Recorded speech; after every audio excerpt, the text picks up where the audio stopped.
પ્રાંતિજના તાજપુરમાં ડીજેના તાલે વાજતે ગાજતે વિઘ્નહર્તા દેવનું સ્થાપન કરવામાં આવ્યું।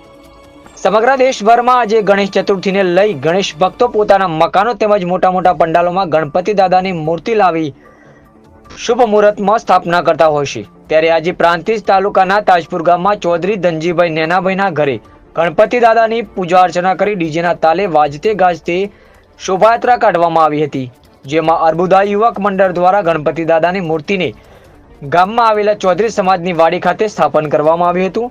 ત્યારે સવાર સાંજ વિઘ્નહર્તા દેવની આરતી ઉતારી પૂજા કરી પ્રસાદ ચઢાવવામાં આવશે, જેમાં ચૌધરી મુખી પરિવાર મોટી સંખ્યામાં ઉપસ્થિત રહી ગણપતિ દાદાના દર્શન કરી પ્રસાદ લઈ ધન્યતા અનુભવી હતી। અહેવાલ અલ્પેશ નાયક, પ્રાંતિજ।